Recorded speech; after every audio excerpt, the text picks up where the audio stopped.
السلام علیکم ګرانو هیوادوالو، خدای دې وکړي چې ټول روغ جوړ او خوشحاله اوسئ. امید لرم چې ژوند به مو ښه روان وي. یو نوی درس ته ښه راغلاست. Conjugaison du verbe faire au présent, passé composé, l'imparfait, futur simple. نن زموږ درس دی د faire فعل conjugaison په présent یعنی حال زمانه کې، پاسې کمپوزې په تیر زمانه کې، فوتوق سامپل په راتلونکې زمانه کې، لمپارفې یعنی نیمه بشپړه زمانه کې. موږ څنګه کولی شو چې فعل فعل چې دی دا په دې څلور واړو زمانو کې استعمال کړو او په دې څلور واړو زمانو کې څنګه معنا ورکوي، دا ټول په دې درس کې سره د مثالونو تاسو لپاره تشریح کوم. ویډیو تر اخره را سره وګورئ، انشاءالله ډېر ښه به ورباندې پوه شئ. راځئ چې اوس درس شروع کړو. په دې درس کې یوازې د فعل په باره کې خبرې کوم او که چیرې تاسو غواړئ چې راتلونکې تېره زمانه، حال زمانه، لمپارفې، پلوسکو پارفې، پاسې غزون په دې ټولو باندې پوهېدل غواړئ نو تاسو کولی شئ چې لاړ شئ چینل ته او هلته آل ټنسز په نامه یو پلایلیست دی او هغه وګورئ. هلته ټولې زمانې په ځانګړو ویډیوګانو کې تشریح کړي دي. د دې ویډیو په ډسکرپشن کې هم لینک موجود دی، هلته هم کولی شئ چې تاسو وګورئ. اوس راځئ چې خپل درس شروع کړو. فعل دو معناوې لري، لومړی کول او جوړول. فعل اصلي معنا دی کول او جوړول. لومړی فعل په پریزون یا حال زمانه کې استعمالوو. Je fais du sport. Je fais du sport. Je fais du sport. زه سپورت کوم. Tu fais du sport. Tu fais du sport. Tu fais du sport. تو سپورت کوي. Il fait du sport. Il fait du sport. Il fait du sport. هغه سپورت کوي. Elle fait du sport. Elle fait du sport. Elle fait du sport. هغه سپورت کوي یعنی ښځې لپاره استعمالیږي. Elle. Nous faisons du sport. Nous faisons du sport. Nous faisons du sport. مونږ سپورت کوو. Vous faites du sport. Vous faites du sport. Vous faites du sport. تاسو سپورت کوئ. Ils font du sport. Ils font du sport. Ils font du sport. هغوی سپورت کوي.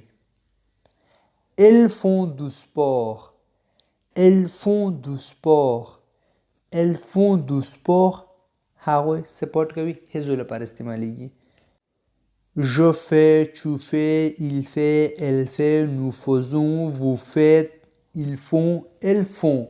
دا چې دی د فعل په پریزون کې کنجوګیزون دی او دا دو سپور چې ورسره یو ځای کړی دی دا یو مثال هم تاسو لپاره جوړ کړی دی چې صحیح ورباندې پوه شئ. دویم فعل په پاسې کمپوزې یعنی تیر حالت کې کنجوګي کوو. کله چې وغواړو چې فعل یا د کولو فعل په تیر حالت یعنی په پاسې کمپوزې کې کنجوګي یا استعمال کړو نو په دې شکل استعمالو. J'ai fait une erreur. J'ai fait une erreur. J'ai fait une erreur یعنی ما یو اشتباه وکړو یا ما یو غلطي وکړو. په دغه وخت کې j'ai fait دا کنجوګیزون دی. اون erreur دا یو اون erreur معنا یو اشتباه یا غلطي. دا یو مثال تاسو لپاره ما اخیستی. تاسو کولی شئ چې د دې په ځای هر څه استعمال کړئ. j'ai fait, tu as fait, il a fait دا کنجوګیزون دي. دې نه وروسته تاسو کولی چې هر قسم مثال تاسو اضافه کول غواړئ تاسو اضافه کولی شئ. Tu as fait une erreur. Tu as fait une erreur. Tu as fait une erreur. تا یو اشتباه وکړو. Il a fait une erreur. Il a fait une erreur. Il a fait une erreur. هغه یو اشتباه وکړو. Elle a fait une erreur. Elle a fait une erreur. Elle a fait une erreur. هغه یو اشتباه وکړو ښځې لپاره استعمالیږي. Elle. Nous avons fait une erreur. Nous avons fait une erreur. nous avons fait une erreur موږ یو اشتباه وکړو vous avez fait une erreur vous avez fait une erreur vous avez fait une erreur تاسو یو اشتباه وکړو ils ont fait une erreur ils ont fait une erreur ils ont fait une erreur هغوی یو اشتباه وکړو نارینو لپاره il نارینو لپاره جمع حالت دی elles ont fait une erreur ils ont fait une erreur elles ont fait une erreur هغوی یو اشتباه وکړو ال ښځو لپاره جمع حالت دی یعنی هغوی j'ai fait tu as fait il a fait elle a fait nous avons fait vous avez fait ils ont fait elles ont fait دا د faire فعل conjugaison دي په passé composé کې او دا اون erreur چې دا ورسره یو ځای کړی دا صرف مثال په توګه یو ځای کړی دی چې تاسو ورباندې صحیح پوه شئ دې په ځای تاسو کولی شئ چې هر څه اضافه کړئ هر څه چې ستاسو عمل وي مثلا څه چې تاسو کړی وي هماغه دلته اضافه کولی شئ او د فعل فعل کنجوګیزون چې دي د هر یو ضمیر لپاره همدا دي چې د هر یو ضمیر په مقابل کې هماغه لیکل شوي دي دریم l'imparfait یعنی موږ څنګه کولی شو چې faire فعل په l'imparfait کې کنجوګې کړو اوس دلته وګورئ je faisais un gâteau je faisais un gâteau je faisais un gâteau ما یو کیک جوړاوه tu faisais un gâteau tu faisais un gâteau tu faisais un gâteau تا یو کیک جوړاوه il faisait un gâteau il faisait un gâteau il faisait un gâteau هغه یو کیک جوړاوه elle faisait un gâteau elle faisait un gâteau elle faisait un gâteau هغه یو کیک جوړاوله یعنی دا ښځې لپاره استعمالیږي nous faisions un gâteau nous faisions un gâteau nous faisions un gâteau موږ یو کیک جوړاوه vous faisiez un gâteau vous faisiez un gâteau vous faisiez un gâteau تاسو یو کیک جوړاوه il faisait un gâteau il faisait un gâteau il faisait un gâteau هغوی یو کیک جوړاوه elle faisait un gâteau elle faisait un gâteau elle faisait un gâteau هغوی یو کیک جوړاوه یا جوړوله یعنی ښځو لپاره دی دا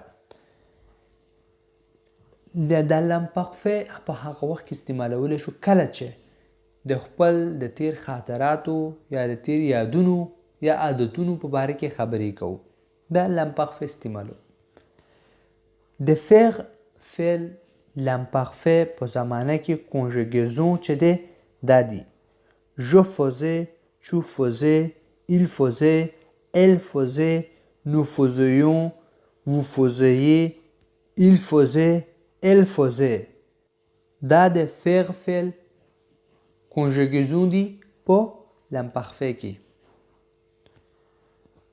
او دا un gâteau un gâteau چې ورسره یو ځای کړی دی دا یو مثال په توګه چې تاسو ورباندې ښه پوه شئ دې په ځای تاسو هر څه استعمالولی شئ مثلا je faisais du sport منم ما سپورت کوو tu faisais du sport منم ما سپورت کوو je faisais mes études ما خپل مطالعات کوو تاسو هر قسم مثال اضافه کولی شئ یا پکې جوړولی شئ څلورم le futur simple یعنی faire فعل څنګه کولی شو چې په futur simple کې استعمال کړو je ferai du shopping je ferai du shopping je ferai du shopping زه به خریداري ته ځم یا زه به خریداري یا شوپینګ کوم tu feras du shopping tu feras du shopping tu feras du shopping تو به خریداری ته ځې یا تو به شوپینګ یا خریداری کوي il fera du shopping il fera du shopping il fera du shopping هغه به خریداری ته ځي هغه به شوپینګ کوي elle fera du shopping Elle fera du shopping. Elle fera du shopping. هغه به خریداري یا شوپینګ کوي. Elle ښځې لپاره استعمالیږي. Nous ferons du shopping. Nous ferons du shopping. Nous ferons du shopping. مونږ به خریداري کوو یا مونږ به شوپینګ کوو. Vous ferez du shopping. Vous ferez du shopping. Vous ferez du shopping. تاسو به خریداري کوئ یا تاسو به شوپینګ کوئ. Ils feront du shopping. Ils feront du shopping. Ils feront du shopping. هغوی به خریداري یا شوپینګ کوي. Elles feront du shopping. Elles feront du shopping. Elles feront du shopping. هغوی به خریداري یا شوپینګ کوي. دا ښځو لپاره استعمالیږي.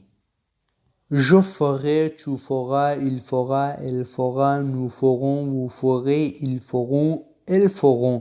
دا چې دي دا د فعل فعل کنجګیزون په فوتوخ سامپل کې دي، یعنی په دې ډول سره فعل په فوتوخ سامپل کې موږ استعمالولی شو.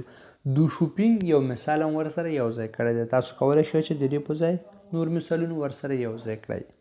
دا زموږ درس ته امید لرم چې ورباندې پوه شوي یاستئ. که چیرې تاسو کوم مشکل لرئ نو کولی شئ چې په کامنټ کې راته ولیکئ.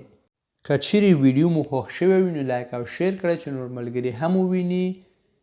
چینل سبسکرایب کړئ، زنګ په علامه باندې کلیک کړئ. هر کله چې یو نوی درس شیر کړو نو تاسو لپاره یو نوټیفیکیشن یا خبرداری درشي او تاسو ویډیو ووینئ او ورڅخه استفاده وکړئ.